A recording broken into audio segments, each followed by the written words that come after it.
నేను చేసే ఈ రెసిపీ మా పప్పాకి చాలా ఇష్టం. చిన్నప్పుడు మా నాయనమ్మ చేస్తుండే, తర్వాత మా మమ్మీ చేస్తుండే. నేను చాలా ఇష్టంగా తింటుండే, కానీ వంకాయలు తీసి పడేస్తుండే చిన్నప్పుడు. ఇప్పుడు మాత్రం అన్నీ కలిపి తింటున్నా.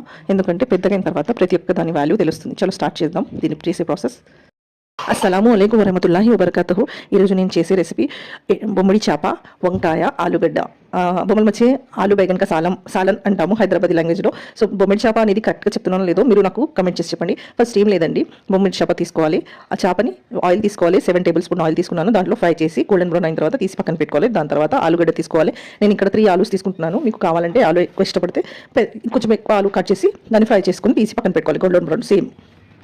దాని తర్వాత నేను సన్నగా కట్ చేసిన ఆనియన్స్ తీసుకున్నాను. ఇవి 150 గ్రామ్స్ ఆనియన్స్ అండి. మీరు కావాలంటే ఆనియన్స్ క్వాంటిటీ కొంచెం పెంచుకోవచ్చు. నేను యాక్చువల్లీ ఎక్కువ ఆనియన్స్ ఇస్తాను, బట్ ఈసారి కొంచెం దగ్గరగా చేస్తున్నాను కర్రీ, అందుకే 150 గ్రామ్స్ ఆనియన్స్ తీసుకున్నాను. దాన్ని మంచిగా గోల్డెన్ బ్రౌన్ వరకు ఫ్రై చేసుకోవాలి. అంటే క్రిస్పీ గోల్డెన్ బ్రౌన్ కాదు, కొంచెం క్రిస్పీ ఉండాలి, కొంచెం బ్రౌన్ కలర్ రావాలి చాలు. దాని తర్వాత దాంట్లో సాల్ట్ యాడ్ చేయాలి. 1 టేబుల్ స్పూన్ సాల్ట్ యాడ్ చేశాను. దాని తర్వాత 1 టేబుల్ స్పూన్ అల్లం వెల్లుల్లి పేస్ట్ యాడ్ చేసి అల్లం వెల్లుల్లి పేస్ట్ పచ్చి వాసన పోసే వరకు బ్రౌన్గా చేసుకోవాలి. ఇప్పుడు ఇందులో పసుపు యాడ్ చేస్తున్నాను. 1/4 టీ స్పూన్ పసుపు యాడ్ చేస్తున్నాను. పసుపు యాడ్ చేసి కొంచెం మిక్స్ చేసుకున్న తర్వాత దీంట్లో మళ్ళీ కారం పొడి కూడా యాడ్ చేసుకోవాలి. 1 టేబుల్ స్పూన్ కారం పొడి యాడ్ చేశాను. మీరు కారం ఎక్కువ తింటే కొంచెం కారం ఎక్కువ వేసుకోండి. కారం, పసుపు, ఉప్పు అన్నీ మిక్స్ చేసిన తర్వాత దీంట్లో నేను 1/2 గ్లాస్ నీళ్లు పోస్తున్నాను. నీళ్ళు ఎందుకు పోస్తున్నానంటే ఆనియన్స్ అనేవి కొంచెం ఉడకాలి, కొంచెం మెత్తపడాలి. అందుకే దాంట్లో 1/2 గ్లాస్ వాటర్ పోసుకోండి. వాటర్ పోసి మూత పెట్టేసి మొత్తం వాటర్ ఇంకిపోయే వరకు కుక్ చేయాలి.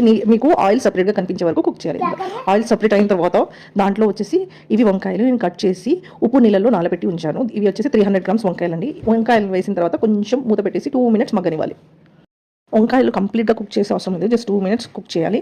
ఆ 2 మినిట్స్ కుక్ చేసిన తర్వాత మనం ఫస్ట్గా ఫ్రై చేసి పెట్టుకున్న చేప ప్లస్ ఆలుగడ్డ అండ్ దాంట్లో వచ్చేసి నేను 3 పచ్చిమిర్చి స్లిప్ చేసి పెట్టాను అండ్ కొత్తిమీర, ఈ మొత్తం కలిపి ఒకటేసారి వేసేసేయాలి. ఎందుకంటే వంకాయని మాటికి కలిపితే అది మెత్తపడిపోయి భైగన్గా భర్త అయిపోతుంది. అంటే వంకాయ మొత్తం గుజ్జులా అయిపోతుంది. మనకి వంకాయ మంచిగా కనిపించాలని ఇలా చేశాను అనమాట. దాని తర్వాత 1/2 teaspoon garam masala add చేసేసి దీంట్లో వచ్చేసి 1/2 గ్లాస్ వాటర్ యాడ్ చేసుకోవాలి. వాటర్ యాడ్ చేస్తే ఏంటంటే అన్నీ బాగా కుక్ అయిపోతాయి. 1/2 గ్లాస్ వాటర్ యాడ్ చేసి మూత పెట్టేసి వాటర్ మొత్తం ఇంకిపోయే వరకు కుక్ చేయాలి. మళ్ళీ ఆయిల్ సపరేట్ కనిపించే వరకు కుక్ చేయాలి. దట్స్ ఇట్, రెడీ అయిపోతుంది వంకాయ, ఆలుగడ్డ, బొమ్మడి చేప కర్రీ.